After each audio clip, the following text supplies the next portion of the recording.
Bonjour à tous, bienvenue à Biaren. Biaren, ce sont des bulles d'information, d'amorces de réflexion, d'astuces et d'idées à la noix.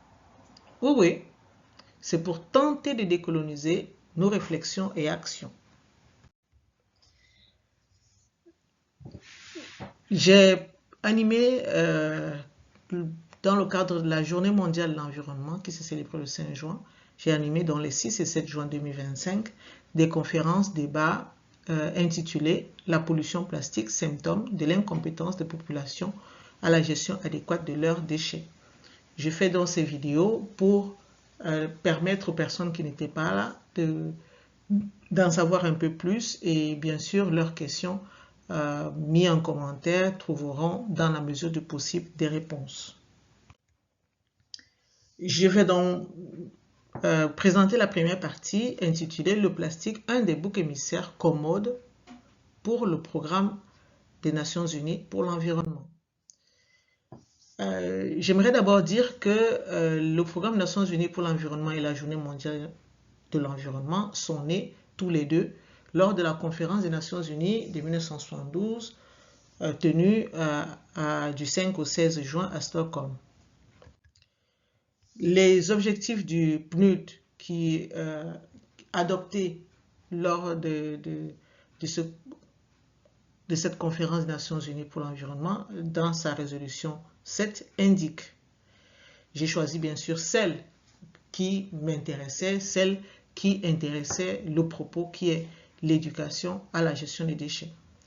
Fournir à tout être humain, tant par l'éducation qu'en lui rendant accessibles les moyens et les informations nécessaires, des possibilités égales d'exercer par lui-même une influence sur son propre environnement.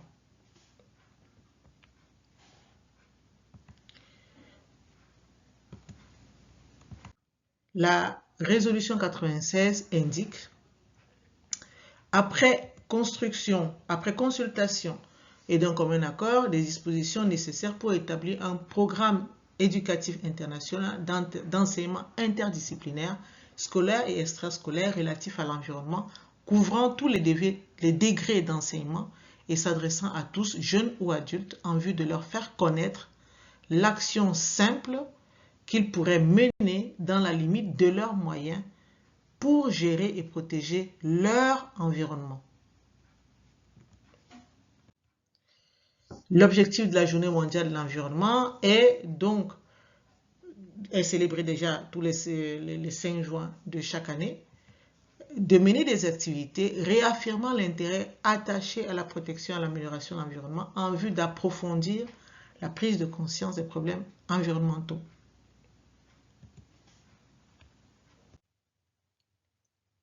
Ainsi donc, la 52e journée mondiale de l'environnement s'est célébrée le 5 juin 2025 et avait pour thématique combattre la pollution par les plastiques. Cette image, je l'ai prise sur le site de la Journée mondiale de l'environnement, du Programme des Nations Unies pour l'environnement. Et sur ce site, il est écrit que 400 millions de tonnes de plastique sont produites chaque année, moins de 10% de ce plastique est recyclé. 11 millions de tonnes finissent dans les lacs, les fleuves et les océans chaque année. Et désormais, les microplastiques sont présents dans la nourriture, l'eau et l'air. Et que chaque personne sur la planète consomme plus de 50 000 particules de plastique par an, et bien plus encore si on compte le plastique contenu dans l'air. Le programme des Nations Unies pour l'environnement indique que le plastique à usage unique, pas que lui, tous les plastiques, jetés ou brûlés, nuisent à la santé humaine et à la biodiversité et polluent les écosystèmes. Le programme des Nations Unies compte sur la science pour accélérer les mesures et l'une des mesures les plus attendues est simplement que dans 2 mois environ, des négociations d'un traité mondial décisif seront probablement adoptées pour en finir avec la pollution plastique. La province autonome spéciale de Jeju en République de Corée a accueilli la célébration de la Journée mondiale de l'environnement et a publié une vidéo où elle explique comment elle compte atteindre l'objectif qu'elle s'est fixé d'éliminer la pollution plastique d'ici 2040. Donc, nous suivrons une vidéo d'environ de 5 minutes, non même pas 5, 4 minutes et demie, qui porte sur les actions menées à Jeju pour faire face, pour combattre la pollution plastique.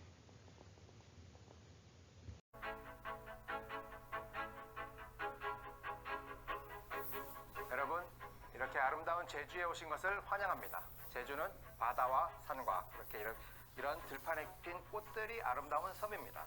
이런 제주에서의 플라스틱과 쓰레기들로부터의 문제를 해결하기 위해 우리 제주가 2040년 플라스틱 제로 비전을 가지고 어떻게 달려가고 있는지 여러분들께 보여드리겠습니다. 함께 가실까요? 플라스틱으로 인한 많은 문제들이 있죠. 우리 제주도에서 그런 플라스틱으로 인한 문제를 이제 시민분들과 함께하기 위한 활동 중에 하나가 플로깅입니다. 플로깅은 관광을 하면서 걸어다니면서 보이는 쓰레기를 스스로 줍고 처리하는 그런 활동인데요.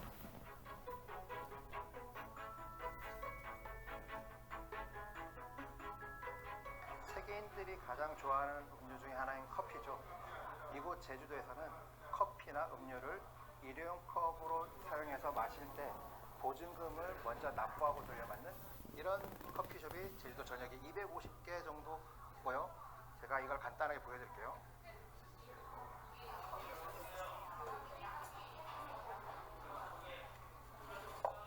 이렇게 해서 여러분은 여러분의 돈을 돌려받으셨어요.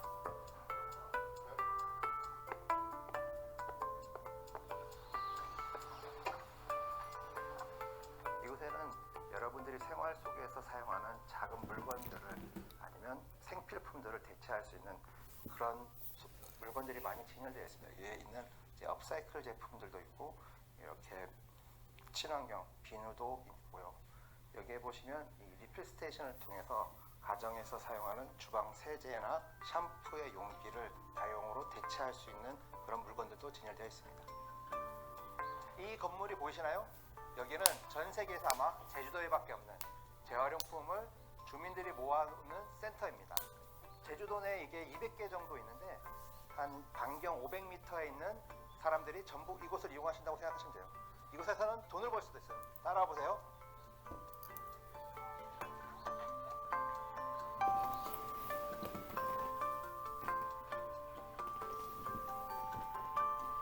센터에 들어오시면 이렇게 종류별로 페트와 플라스틱류, 그리고 비닐류, 종이류 이런 모든 것들을 분리배출할 수 있도록 해요. 그리고 여기에 보시는 이거는 캔을 돈으로 주는 거고 저희 센터에서는 옷과 스티로폼들도 다 별도로 분리해서 재활용할 수 있도록 합니다. 제가 이 페트가 돈이 되는 걸 보여드릴게요.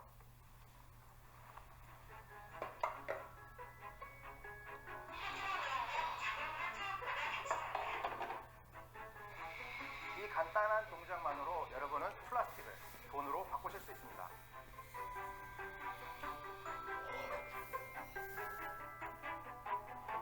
자, 여기는 제주도에 있는 광역 생활자원 회수센터입니다.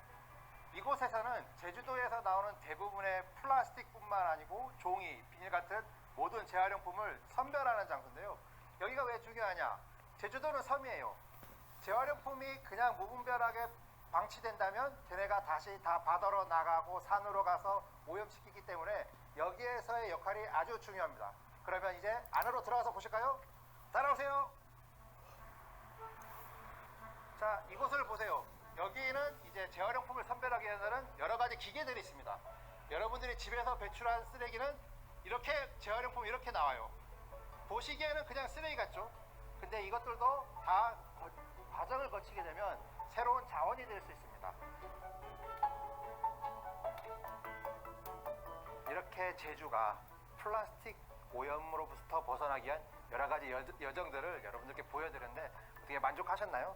이 아름다운 제주 여러분 함께 해주시고 우리 모두 함께 Beat Plastic Pollution. Beat plastic pollution. Beat plastic pollution.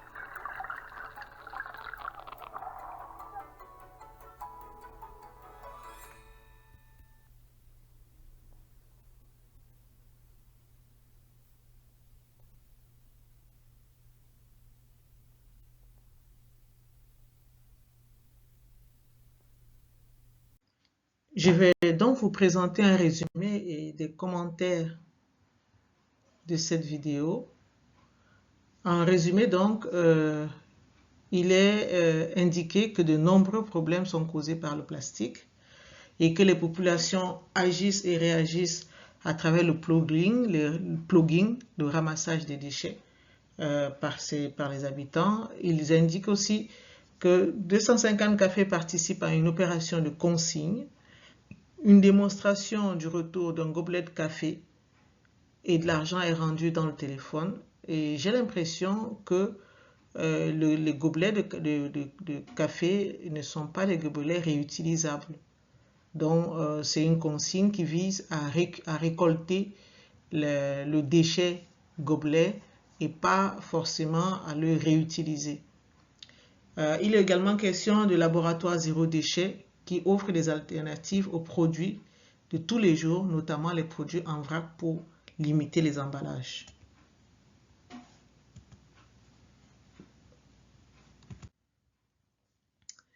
Toujours dans le résumé de cette vidéo, il est question de 200 points d'apport volontaire sur l'huile qui couvre un point d'apport volontaire couvre un rayon de 500 mètres et permet de déposer les matières par catégorie, et une autre démonstration est faite du dépôt d'une bouteille en plastique et de l'argent rendu dans le téléphone.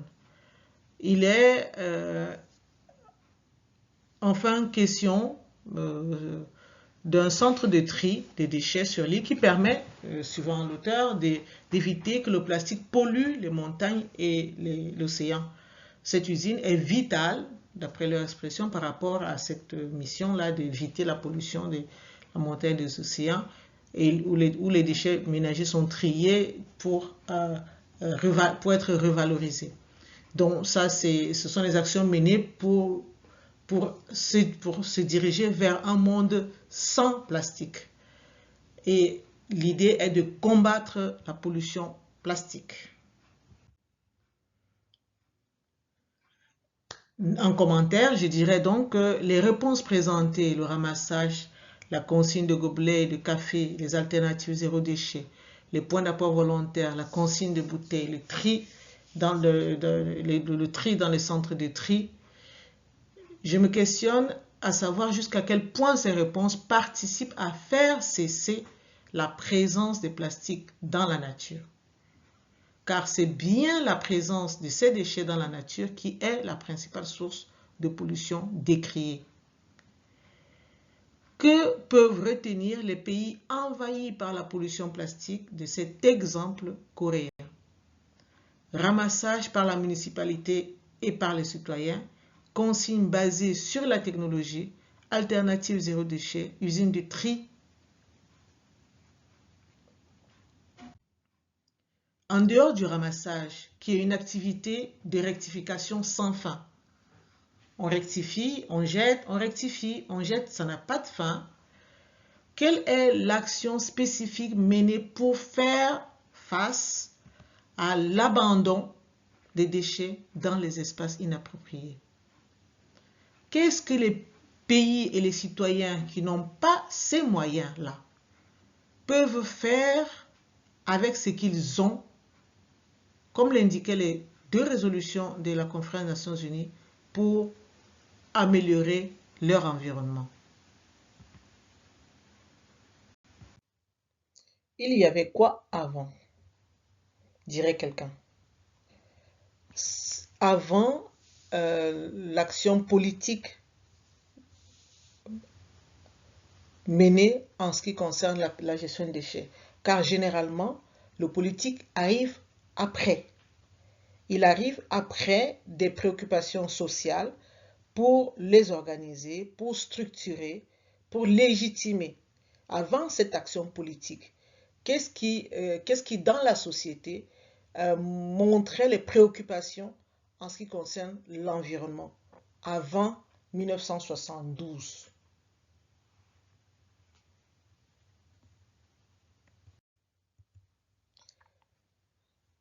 Dans les années 50, le rapport sur l'état de l'environnement mondial, qui met en lumière le lien entre économie et écologie, produit par l'Union internationale pour la conservation de la nature, marque le début de la préoccupation officielle de l'environnement en rapport notamment à l'économie. La sécheresse qui a frappé les États-Unis dans les années 50 a généré des préoccupations sur les impacts environnementaux, notamment en raison de la dégradation des sols.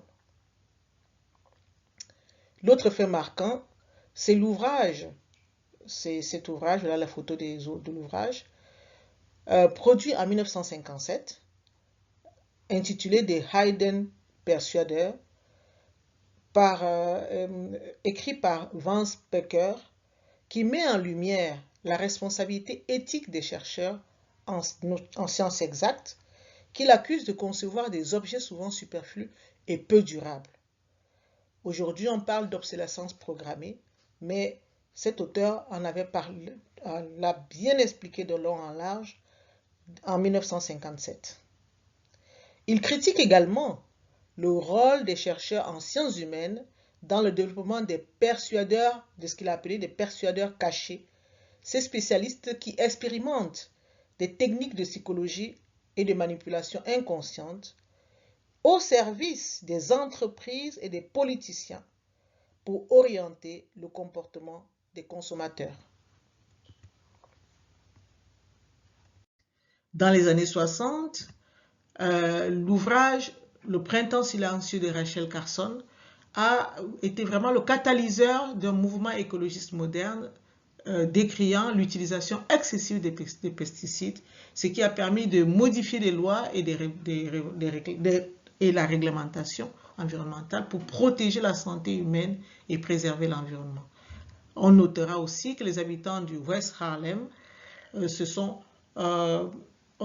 battus, ont manifesté sans succès contre l'implantation d'une station d'épuration dans leur quartier. J'aimerais signaler que la station d'épuration, c'est une usine de traitement des eaux grises, c'est-à-dire des eaux des toilettes humaines, des eaux des cuisines, des eaux des douches, qui sont dirigées dans ces usines-là pour être traitées avant d'être remis dans la nature.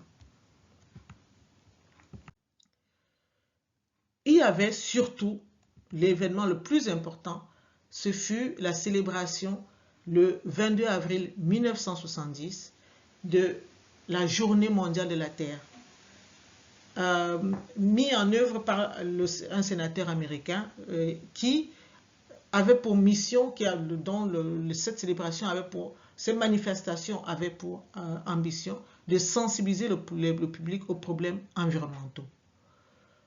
Et c'est un événement qui a été très suivi et où il y a des pays étrangers qui ont pris part à cette préoccupation citoyenne. Et je me suis toujours demandé pourquoi n'avoir pas maintenu uniquement cette journée du 22 avril, pourquoi avoir créé une autre journée pour l'environnement. Et je me suis demandé si ce n'était pas une stratégie de détournement de la non-reconnaissance de l'action citoyenne. Parce que souvent, quand le politique arrive, le politique fait abstraction de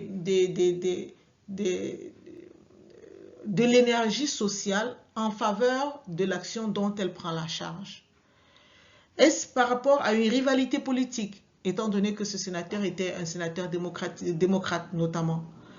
Est-ce pour faire table basse et faire une sorte de neutralité par rapport aux autres pays qui, du coup, prenaient part à ce mouvement mondial, une sorte de neutralité pour ne pas donner le crédit à tel ou tel événement comme une autre création, comme une nouvelle création mondiale.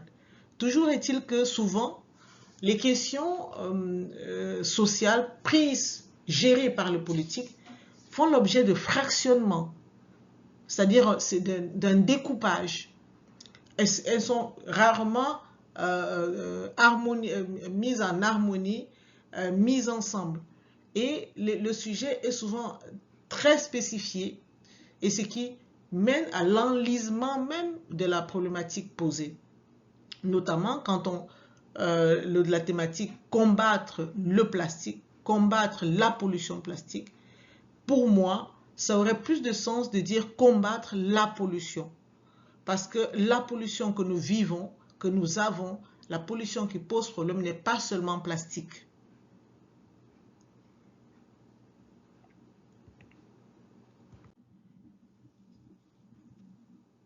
La pollution plastique désignée est pour moi regroupe toutes les caractéristiques d'un bouc émissaire. Je le dis dans ma thèse de doctorat, et j'ai d'ailleurs repris cette image de ma thèse de doctorat qui est disponible en ligne sur thèse.fr à la page 403. C'est une image que j'ai prise en Corse en 2020, ou d'un camion, ça c'est une image de l'arrière d'un camion. 2020, on fait la guerre au plastique.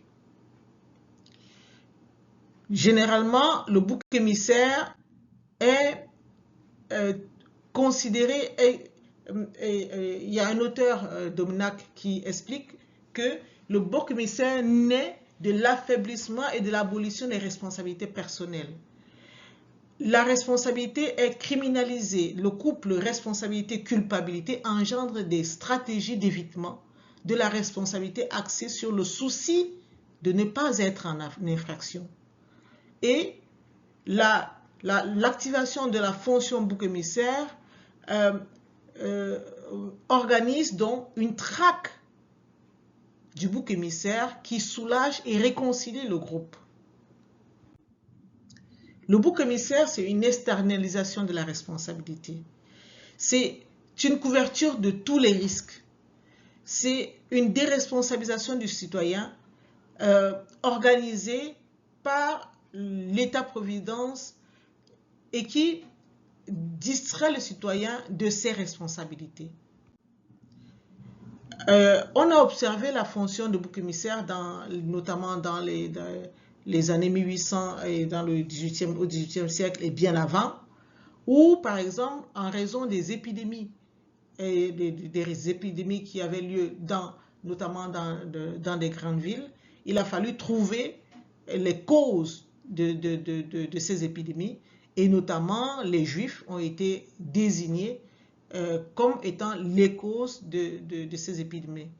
Et pas seulement les Juifs, au-delà des Juifs, il a été question également des lépreux, des étrangers, des sorcières, la chasse aux sorcières, des groupes de pèlerins, des musulmans, qui ont subi la hargne de la société comme étant des boucs émissaires de l'action du problème vécu.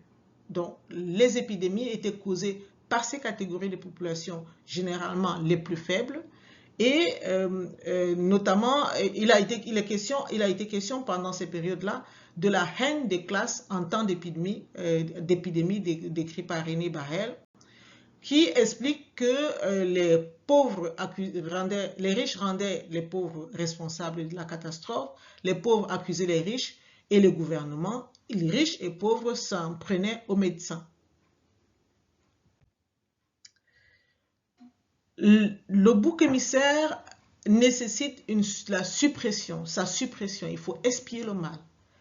Et c'est une fonction très utilisée sur les questions de pollution, que j'ai d'ailleurs expliqué dans ma thèse de doctorat.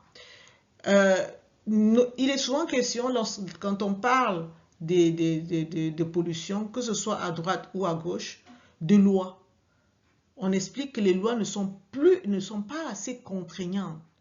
Il faut que les lois soient très contraignantes. Il faut que les sanctions soient appliquées. Et le plastique, c'est un problème. C'est le plastique qui est un problème. Les événements, qu'ils soient festifs ou non, c'est un problème. On n'imagine pas faire un événement sans qu'il y ait de pollution, sans que les gens les jettent par terre. Les mégots, c'est un problème. Le mégot, vous savez, le mégot, il crée beaucoup de problèmes. La pauvreté, on vous dit que les personnes, parce qu'elles sont pauvres, elles ne peuvent pas s'occuper de leur environnement, du fait justement de leur pauvreté ou de leur handicap, ou même de la richesse. Ils sont trop riches, ils vont prendre des gens pour le faire, et puis ils consomment beaucoup, ils n'ont pas ce temps-là. Ou la surpopulation. La surpopulation, vous savez, il y a tellement de gens dans cet immeuble, c'est normal que ce soit sale. Ou aussi la durabilité du déchet. On en veut au plastique parce que le plastique dure plus longtemps. Si le plastique avait été utilisé à l'époque de ma grand-mère, probablement que j'aurais retrouvé, je pourrais encore retrouver le plastique de ma grand-mère dans l'environnement. Et la durabilité du déchet est questionnée. C'est pour ça qu'on travaille à fabriquer des plastiques qui ne soient pas durables. Quand on les jette, on ne les retrouve pas. Les activités de plein air sont souvent utilisées comme des boucs émissaires. C'est parce que c'est en plein air. C'est pour ça que c'est sali. On ne peut pas contrôler. C'est les mots qu'on me dit souvent. La vente emportée pendant la Covid, quand on faisait la vente emportée, les gens jetaient le reste de leur consommation un peu partout et on avait accusé la vente emportée d'être à l'origine des pollutions. La présence de marchés, vous savez, il y a des marchés ici, hein, il y a des commerces, on ne peut pas faire autrement. Et puis, notamment dans les pays où il n'y a pas de moyens, et même dans les pays où il y a des moyens, parce qu'il faut toujours plus de moyens, on dit c'est parce qu'il manque les moyens. Il n'y a pas assez de poubelles, il n'y a pas assez on ne fait pas assez de roulement, il n'y a pas assez de moyens technologiques, comme par exemple le remboursement sur le téléphone, comme on a vu sur la vidéo tout à l'heure. Il n'y a pas assez de moyens financiers, et puis c'est souvent les autres personnes. La liste, comme vous le voyez, ne peut pas être exhaustive. Le bouc émissaire, c'est bien sûr l'instrument de réconciliation des membres du groupe. C'est une violence de tous contre un qui permet de reconstruire le groupe. Le bouc émissaire, surtout, il justifie l'absence de résultats. Quand on est bouc émissaire, on comprend qu'on n'ait pas de bons résultats. Cachez cette main que je ne saurais voir. En effet, quand il est question de bouc émissaire, de bouc émissaire sur la question de la pollution, il n'est presque jamais question du geste, de la main qui a abandonné les déchets dans l'espace public. Pourquoi chercher lorsqu'on a tant de boucs émissaires pour justifier la situation? C'est la raison pour laquelle ma thèse de doctorat ne répond pas à une problématique sociale. Ma thèse de doctorat où je cherche à comprendre pourquoi on a toujours de la pollution, pourquoi on a toujours des déchets par terre, alors que beaucoup d'actions sont menées et le résultat est si moindre. Personne, je veux dire, la nécessité sociale n'est pas là, parce qu'on a suffisamment de boucs émissaires pour justifier et pour ne pas avoir ce besoin-là. C'est pour ça que ma recherche de doctorat, ma recherche, celle que je mène encore aujourd'hui, est isolée, car la demande est socialement inexistante. Quand il est question de pollution, des déchets abandonnés dans l'espace public, on vous dit que c'est à la maison que ça s'apprend. Si ça ne s'est pas appris à la maison, comme ça ne s'apprendra jamais dans toutes les maisons, il n'y a rien à faire. Ou on vous dit que les gens ne savent pas, il leur faut l'information. Ou alors on vous dit, on ne leur a pas bien expliqué, il faut la sensibilisation. Il faut encore plus de sensibilisation. Et puis on vous dit, les gens de ce quartier, ils sont comme ça. On a beau leur expliquer, c'est leur nature. C'est la nature de ces gens que d'être comme ça, de jeter dans l'espace public. On vous dit qu'il manque le matériel. J'ai entendu dire qu'il y a des déchets dans la rue parce que les poubelles n'ont pas de couvercle. Je ne dis pas que ces raisons ne sont pas valables. Je dis que ces raisons couvrent l'ensemble. Ça couvre tout. Ça justifie tout. Aucune de ces raisons n'est prise à sa juste mesure pour essayer de trouver les autres compléments. C'est une mesure qui répond à la question. Ou alors, parfois, surtout dans les quartiers riches, les établissements scolaires riches, on vous dit, madame, c'est sale parce que le service de nettoyage n'est pas passé. C'est-à-dire que les êtres humains salissent l'espace. Il faut que le service de nettoyage passe pour obtenir la propreté. On vous dit, c'est parce qu'il faut mettre plus d'amendes. On vous dit, ils ont reçu les amendes, mais ils sont récalcitrants. Vous savez, les gens sont récalcitrants. Ou alors, on y va en disant, vous savez, c'est très dangereux. Hein? C'est très dangereux. Un mégot peut polluer jusqu'à 500 litres d'eau. C'est dangereux ce qui se passe. Donc, la pédagogie de la dangerosité. Les boucs émissaires, il y en a à pléthore en ce qui concerne la gestion adéquate des déchets et la pollution. Pour terminer dans cette partie, je dirais donc que le programme des Nations Unies et la Journée mondiale de l'environnement sont donnés à la conférence des Nations Unies de 1972 qui a adopté des résolutions portant sur l'ambition d'amener chaque être humain à savoir prendre soin de son environnement avec les moyens dont il dispose. Et qu'avant cette action politique, il y a une mobilisation citoyenne qui a avant la prise en charge politique des questions environnementales qu'il ne faut pas occulter. Les réponses matérielles et technologiques de l'exemple coréen à la question des déchets abandonnés sont inadaptées. La guerre contre le plastique, ce bouc émissaire et bien d'autres qui justifient la pollution croissante de l'environnement ont un impact sur la demande sociale de recherche sur la problématique de la gestion des déchets. Je vous remercie.